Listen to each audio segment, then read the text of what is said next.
So as you can see, we are setting up for our first panel discussion of the day. The new power block aligning CISO, CDAO, CIO, and CTO for enterprise-grade resilience. So this panel maps how security, data, product, finance, IT, and AI leaders align on decision rights, shared metrics, and unified runbooks to ship safely at scale. As enterprise becomes more interconnected and technology decisions carry deeper operational and financial impact, these leadership roles can no longer operate in parallel. They have to operate as one. So our panel is going to explore how organizations break down territorial boundaries, establish common language and priorities, and build governance models that balance safety, speed, and innovation. So they're waiting in the wings, they're good to go. It gives me great pleasure to welcome to the stage the moderator for this panel, Burgess Cooper, CEO Cybersecurity for Adani Enterprises Ltd.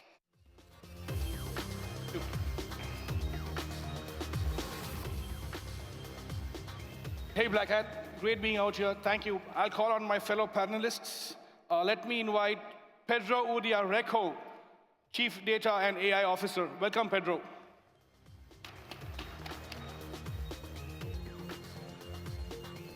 Let me invite Thamer AlOtaibi, Chief Technology Officer, Cipher.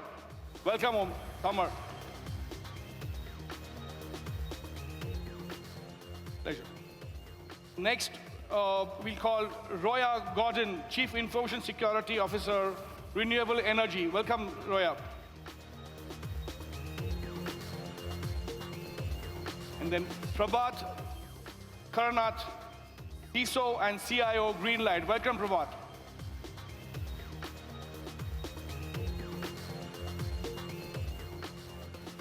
Thank you so much.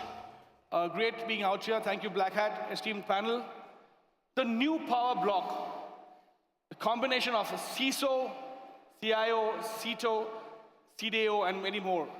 It's redefining how businesses operate securely and intelligently. We have a great panel out here. I'd like each one of you to start with your introduction, starting from Roya yourself. A bit of background and your few views on the topic.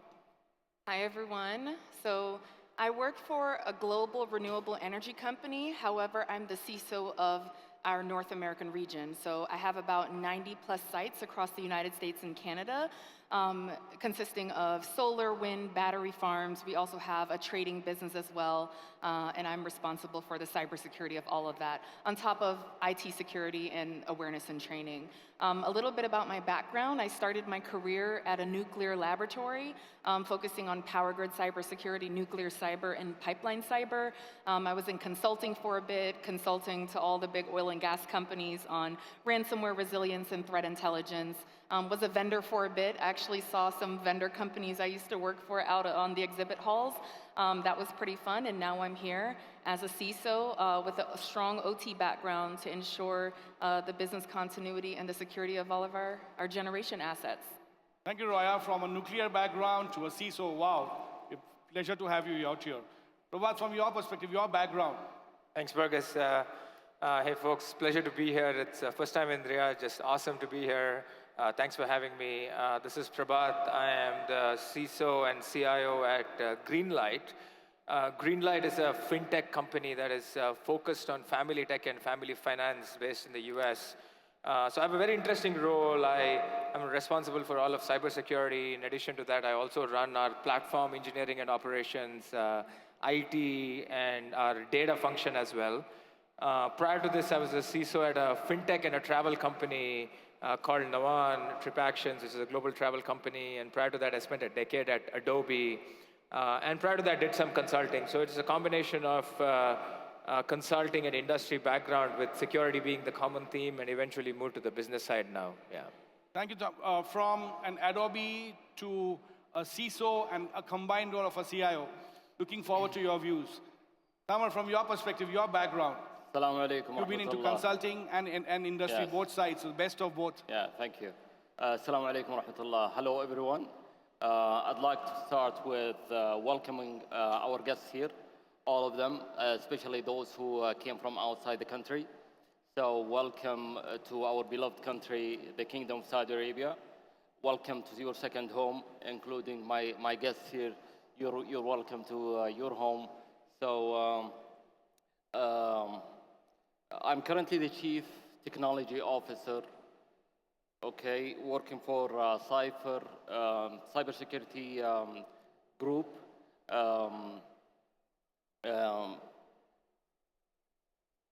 Working for cybersecurity, bringing it to the stage more than 25 years of experience in cybersecurity and digital transformation in various industries.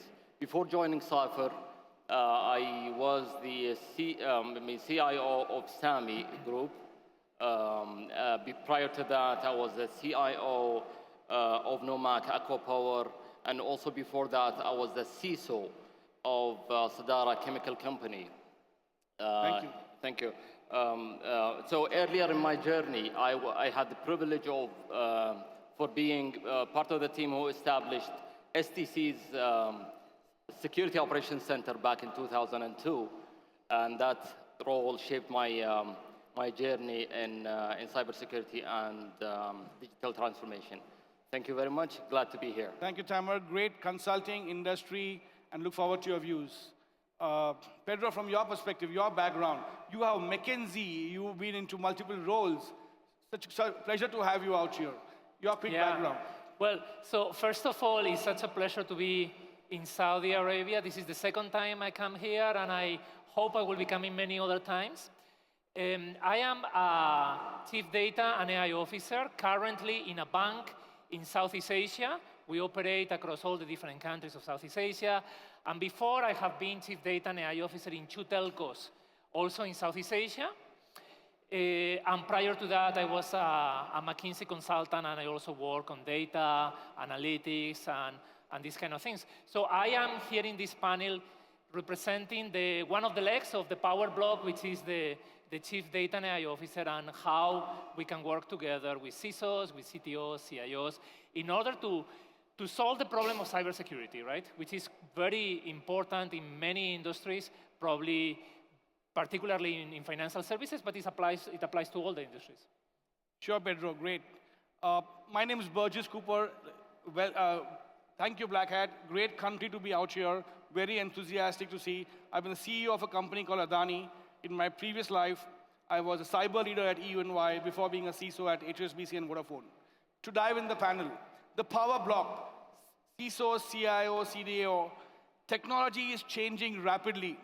AI data fusion is amalgamating. The next decade is all about resilience by design, embedding cybersecurity, data ethics, and digital trust into every business decision. The new Power Bloc. Roya, from your perspective, what has changed? How has business redefined itself with the new Power Bloc emerged? In your understanding and your experience over the last so many years, from nuclear to CISO of an energy company? So cybersecurity was always done in a silo, right? You had your SOC, you monitor the network, email security, endpoint security, you protect the organization from cyber threats, and that was it. You were in a dark corner, being technical, and you were a bit separate from the business or from your other IT counterparts. Now, there's this shared responsibility, and however, I have a bit of a different view because there's the ideal way of how the Power Bloc is supposed to work, where everyone understands who's responsible, who's accountable, who's consulted, but now everyone points to the CISO as somehow being the owner or somehow being the one responsible. Because a lot of times the CISO has the governance. We're the ones that will call the flag and say this isn't being done right. There's policies, procedures to follow, and sometimes we have to take on the ownership when it's really a shared responsibility. So I do kind of see the evolution of a CISO not only understanding the business, so you have to understand your trading business, your renewables business, operations, et cetera. You also have to understand what everyone does on IT so you can properly govern them. So it's become a role where you have to be a jack of all trades. You have to be more strategic than you are technical, and that's what I've seen. That's how I've seen the evolution over the past couple of years. Thank you, Roya. From a shared responsibility to a single owner to be a jack of all trades. Prabhath, as a CISO and a CIO role together, how do you see the blend? Yeah, so that's a great question.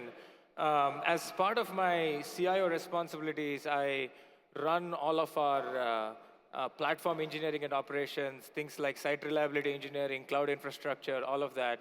Also our employee productivity tooling and business systems, and also our data platforms and data analytics. So the thing that I like about this kind of unique role that I have is that it just becomes kind of easier for me to drive security because I own kind of delivery and configuration of all the systems. I kind of manage those teams who are actually running these systems and configuring these systems on a day-to-day basis. So there is almost, it's at a point where there's least level of friction involved between the security teams and these functions. That's one. And the second piece is because of that, it just accelerates taking something to production, right? Because typically the engagement model is like, these teams need to communicate with security, there's a project that is needed, there's a review process and all of that. But here, these teams are just working hand in hand with kind of my oversight and a little bit of alignment, and it just accelerates product development and shipping, delighting the customers overall. So that's what I see, yeah. So from ease of product development, you also said your role has become easier. I'll ask the audience, is the CISO's role become easier or is it become tougher? Audience? Tougher. All right, so it's both sides. It's become easier with some tools, but the role is also getting more tougher. Yeah, so sorry, one point on that. The reason I said that is because of my CIO role, that is kind of facilitating the ease of deploying security. Yeah, so that's... so more chain of command, yes, right? Yes, You're best of both sides, but thank you for the clarification. I do want to add on to that. So the success of the Is it easier or is it tougher? Well, the success of the CISO role depends on the buy-in of the CIO. So if you have a CIO that understands security, then yes, it'll make my role easier. However, if I don't even have the CIO's buy-in, it makes it difficult because they're not holding everyone else on the team accountable. So you have the best of both worlds, and you're absolutely right. I'll add understands, respects, and supports security. Yep. Right? Understands is one thing, but supporting is a big difference, right? Exactly. And you see that in your world. Thamer, you've been on best of both sides, consulting, industry. Tell me about how you've seen resilience change from an industry user to a consultant, your journey. Well, thank you very much. This is definitely an interesting question. In the beginning of my career, I was looking at resilience from a very technical point of view. So from disaster recovery, I look at, recovering from tapes, maybe some small processes there, but purely technical. I worked in IT and cybersecurity, and my views about resilience were limited to the role I was in. So, but as I grew in more senior roles like CISO, CIO, CTO, and Chief Delivery Officer as well, I started to see it differently. I started to see it from a broader business lens. It's no longer about one function working alone. It's about the whole organization working together to achieve the resilience level required. So it's the whole organization looking at the same risk landscape, anticipating the coming risks, operating well in normal and difficult situations, responding well in case of difficult situations, and recovery fast in case of also disasters or attacks with minimal risks, and also continue to operate and maintain trust. Also, it's really interesting to be on the other side of the table, working in consulting, where you have the chance to see different clients working in different cultures, and you realize really when you see those clients and when you see the clients that are calling us on almost a daily or weekly basis, looking for support or requiring assistance. You exactly see the difference, or how small differences in the organizational alignment makes a big difference in their resilience level. Thank you. Yeah, and also AI plays a big role now. That's the next question too. Exactly. Yeah. Leave it. Pedro, AI isn't just automating security. Thank you, Thamer. Great insights from both sides. Appreciate that. AI isn't automating security or analytics. It's just reshaping the entire decision-making criteria. What are your views on this? Is it going to be a blend, a fusion of the five roles? Who will be ultimately in charge of the security? As a CISO, CIO, is it easier with AI and cloud blending? And the boardroom just won't measure uptime. It'll measure resiliency, velocity, how fast we can decide, automate. A lot of flux. What are your views?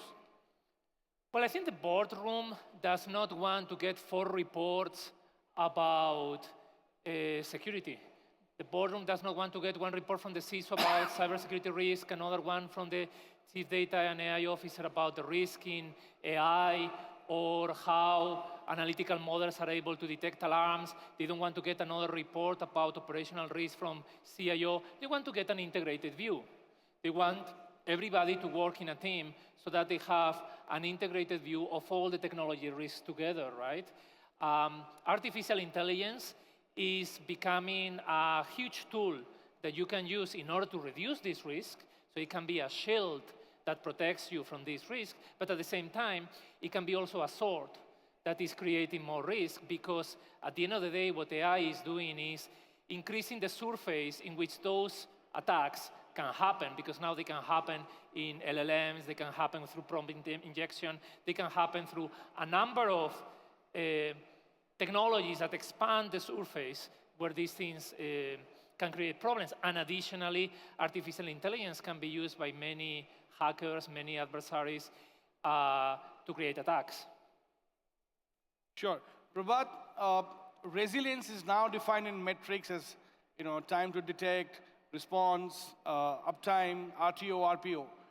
In future, resilience will not just be a on and off. It will be a service degradation, especially for critical infrastructure like what she does. What are your views as metrics which CIOs and CISOs should look at to forecast resilience in the future? Yeah, that's a great question. So, see, end of the day, this is whatever metrics we talk about, it's all linked to the customer. It's all linked to the customer experience, because end of the day, we are in the business of kind of making our customers happy, right? Whatever industry you're in and whatever business you're making doing. Customers happy, right? Yeah, so that's, I mean, irrespective, right? Even if it's public sector, it's the same thing. I mean, the same logic applies across the board.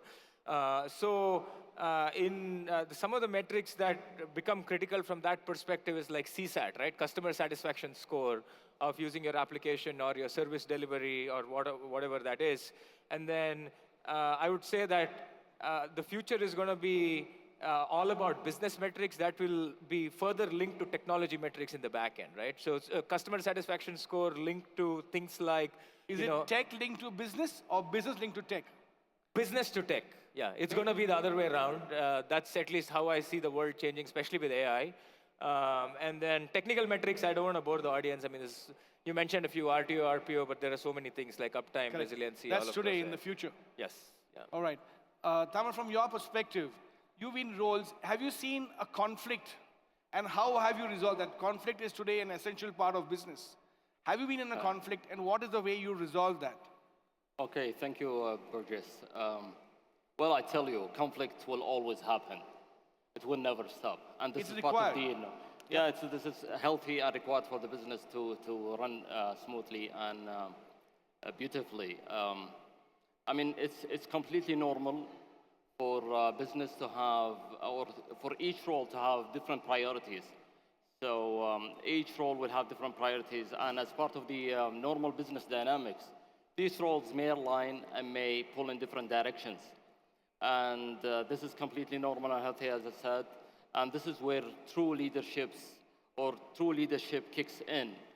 A very good example, I'm smiling because I've lived this tension for a long time in different roles, is the tension that's happening everywhere, in every organization, is the tension between cybersecurity and IT. I have lived this tension for a long time. Basically, the same person wearing two different hats. I was the CISO trying to control and protect. Then I was the CIO trying to try to deliver fast and also look at quality and performance. And this always creates tension. In my opinion, tension will always be there. The main goal is not to remove it completely. There's no way to remove it completely. But the best way is to manage it through people, process, technology approach. Okay, many people miss these elements and focus either on processes, technologies. We definitely need to have people aware. They look at the complete picture of the business, and we need to have also clear governance processes, including policies, risk management methodologies, well-structured one that is based on risk appetite, companies' risk appetite, business priorities, and also regulatory requirements. Also, you can have technology as well if you think it can help enforce these processes as well. It's really good to have controls over technology.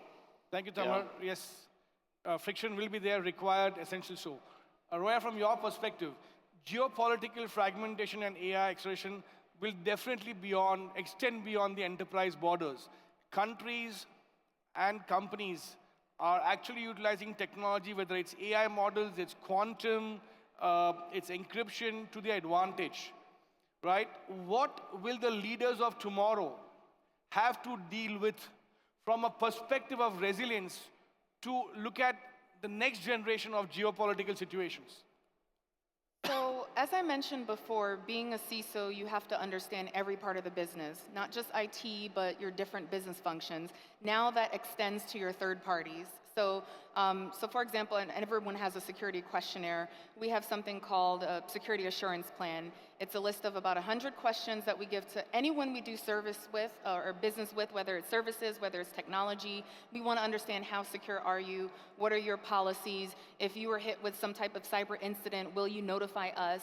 But taking it a step further, do you have a DR plan? How do you recover from an incident? Do you have an incident response retainer in case you are under attack? This is important because I've had several BECs, business email compromises, over the past few months. I've had to block a couple domains, and those organizations weren't happy. And I had to put my foot down and say, well, I need the investigation to be complete in order for me to continue doing business. It caused a lot of friction within my company because they needed those services. It caused friction on the other side as well, but I had to put a stop to it because, again, security of the organization comes first. So now I'm looking at, well, were there cybersecurity clauses in the contract?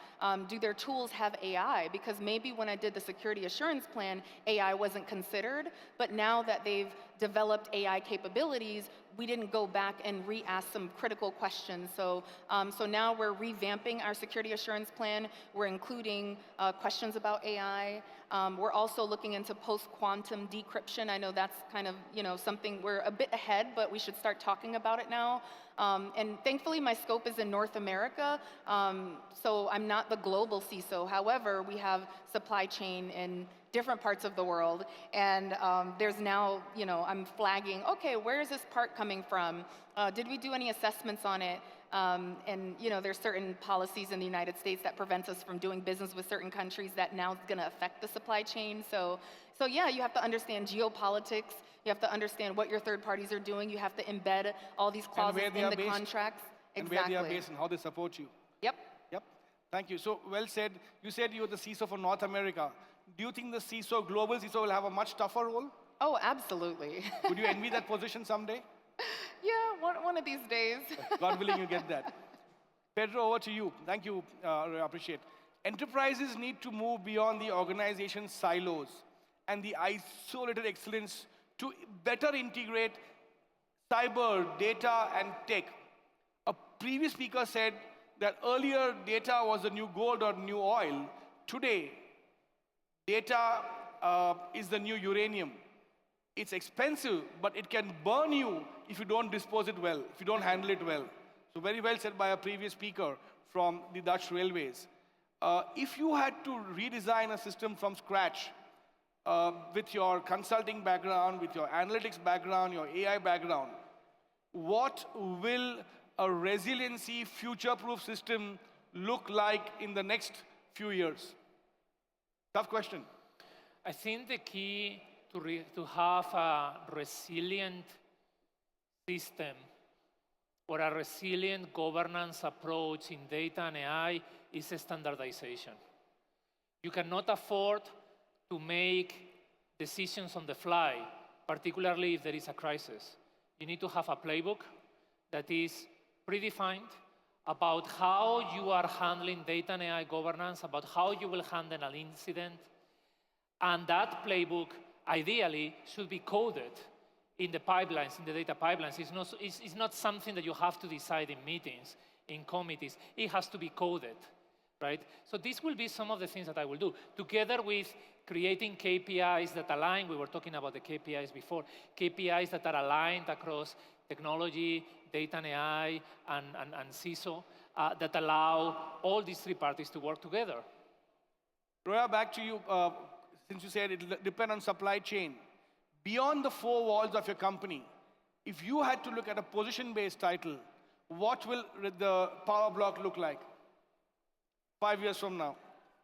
So if I can talk specifically about the CISO role, so it's already evolved, right? From us just focusing on cyber, now we're focusing on risk.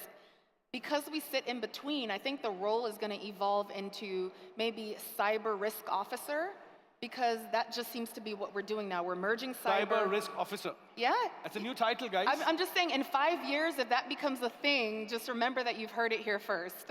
Because you heard it here first at Black Hat, yeah, 2025. But we're already doing it, and I think calling the role, so, the original role was the chief... You want to add the word AI to it? Cyber AI risk officer? Well, maybe. But so That's for your role. So the role was originally the chief security officer, right? Physical security, physical information. And then from a branch of that was the chief information security officer. And I know we're not here to talk about the CSO, but that's also another role where there's a lot of overlap with the CISO role. So now that the role is now more about risk, I think the expectation should be, instead of just calling it CISO, calling it cyber risk officer. So, the expectation is set that we're meant to focus more on risk and not just on cyber. Thank you, Roya. Cyber risk AI officer. You heard it first at Black Hat 2025 in Saudi. Thamer, over to you. Taking Roya's discussion, who will be the owner of trust in inverted commas? Cyber risk AI officer or CISO, or will it be different parts of the world? How will it go? Your views. Burgess, I hope we're not confusing the audience by this question, because we were talking about resilience. And now we're talking about trust. Now, what is the definition of trust? And resilience means trust in a way. Exactly. To me, trust is the outcome of high resilience. So when you have high resilience, you will definitely have high trust. I would define trust as, or the ownership of trust as being accountable for making sure that our systems, data, and services are reliable, and people can have trust on them. So basically, when you have high resilience, your stakeholders being the shareholders, the lenders, the employees, your suppliers, and all the stakeholders will have high confidence in you. And this is what we mean by trust. Trust doesn't sit with one role today. There's no way it can sit with one role. It is shared by the whole Power Block, the C-suite, and across the whole organization. So, and AI, I think AI, you talked about AI, Pedro, it's almost the same, so I'm not going to go around the AI and how it affects resilience and hence trust. But trust will never shift also. The center of trust will not shift at all. Maybe with the introduction of AI, and this is the only part of AI that I will introduce here, with the introduction of AI today or later on when it becomes advanced, the human contribution to trust will change as the technology, especially AI, will take over more responsibilities and more control. and human will have less contribution to trust. Thank you. Pedro, we spoke about nice, good things, future. Let's talk about something controversial and tough. Behaviors signify a lot of actions. What behaviors of today will not be applicable in the future? Today there is friction which is required, there is a lot of trust. But can you point out one or two things which are relevant today, which will have to be transformed in the leaders of tomorrow for resilience perspective? Or an incident which has gone wrong, and you've learned from that, you've consulted that, and you think these are current today, but tomorrow the skills, the behaviors will be much more different, a bit more tough change. Well, I think behaviors that we are seeing today in many companies is silos, particularly when it comes to data security, information security, AI. There are silos, and those silos will disappear, as we, all of us have mentioned that, right? Silos will disappear. And the other thing is being spontaneous in how to handle governance. Deciding case by case, which is what I mentioned before, deciding case by case. No, there has to be an approach. It has to be clear. It has to be standardized, particularly when there is a crisis.